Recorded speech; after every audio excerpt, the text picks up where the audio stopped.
Alright guys, hello. Welcome to another video on boating. I'm not gonna lie, I have been playing a lot of RuneScape ever since I started this account. Like when I play this game and when I get myself into a situation where I just want to progress as fast as possible and I just want to be enjoying the game as much as possible, I put a lot of hours in. And it's similar to when Deadman Mode Season 1 and 2 came out. I was just progressing and I put so many hours in just to see what I could progress and do.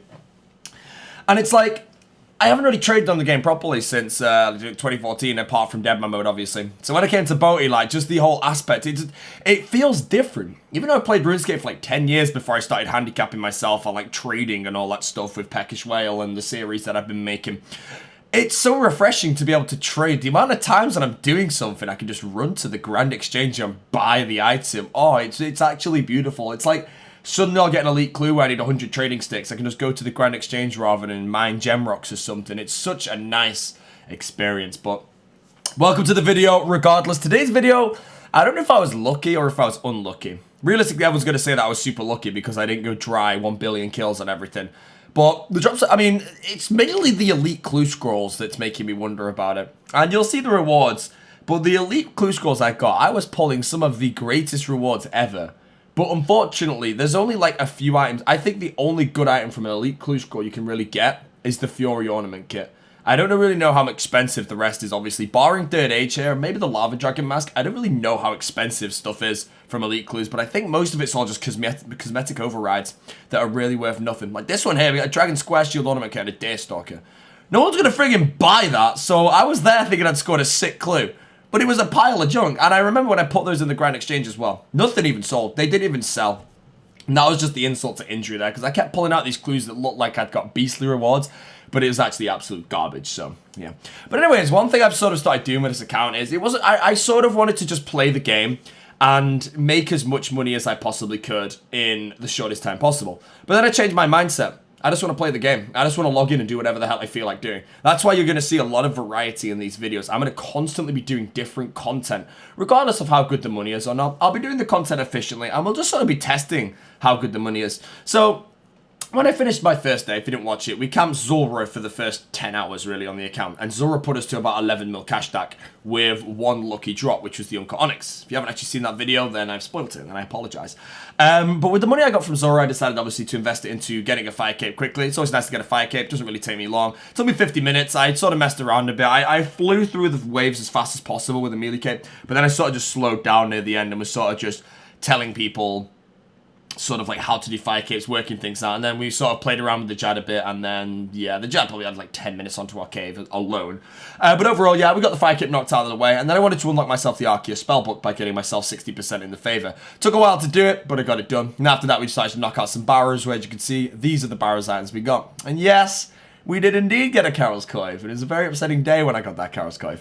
The Carol's Crossbow as well was quite upsetting to get, because I got it, and the only time I last traded a Carol's Bow was on Deadman mode when Carol's bows were like 2 million each. So I thought I'd pulled an item out of the chest that was worth 2 million gold, and I was getting extremely happy.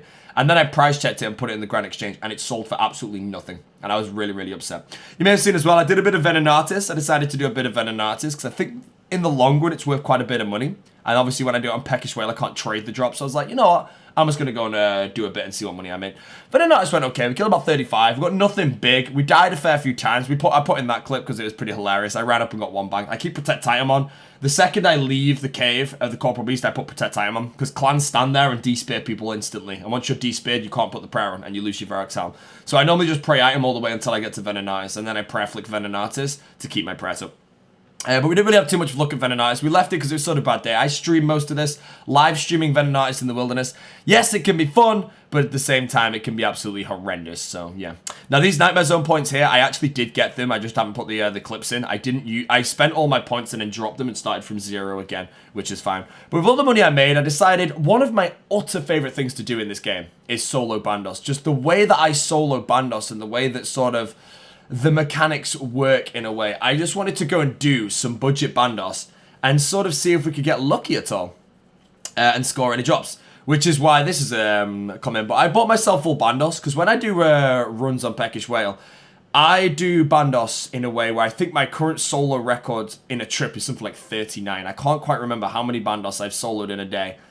Sorry, in one trip on Peckish Whale. But I thought to myself, if I go on Boaty and I go on solo Bandos, there's a good chance I could probably pull out a big drop that's going to turn my bank 10 times as much. If I pull Bandos Tassets out or Bandos Chestplate, okay, first I have to roll the dice, but it does basically make my bank be worth 10 mil more, which is always an extremely nice thing.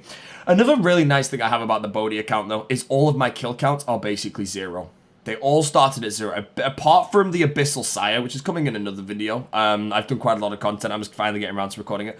Apart from the Abyssal Sire, everything I think is at 0, meaning I can track my kill counts perfectly and actually work my drop rates out, which is very, very nice. But yeah, I did quite a lot of Bandos solos to make as much money. And Bandos, again, was very trollish.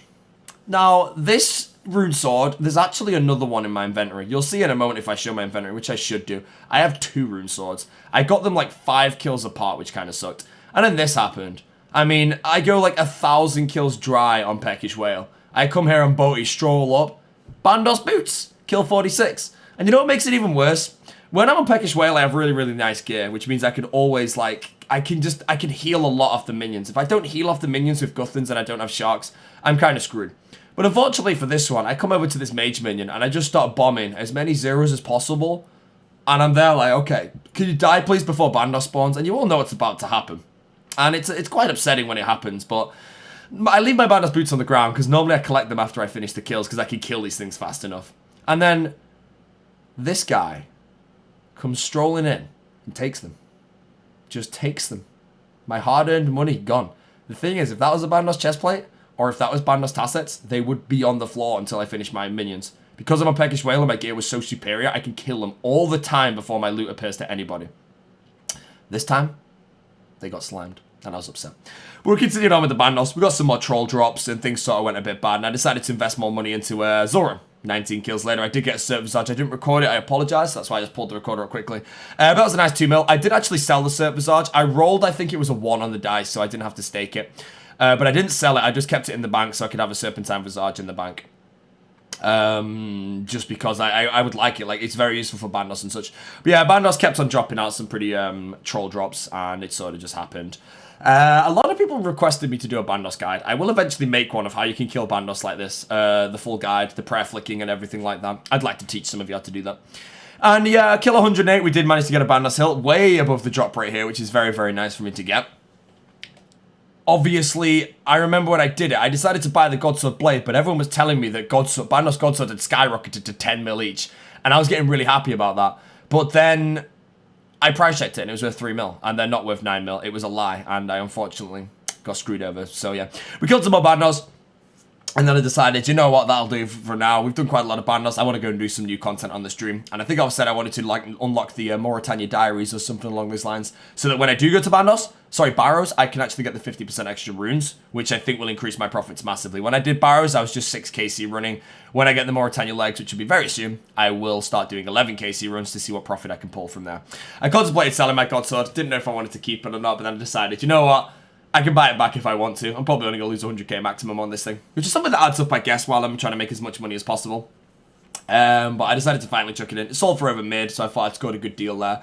But then obviously it was gone. So a bit unfortunate it wasn't worth 10 mil, but we made quite a bit of money off Bandos. Not as much as I would have liked. We didn't pull any big significant dropout, but we can't complain regardless. So this is sort of where the bank stands at. This is, I believe, after day 2.5 or day 3. So thank you for watching, guys.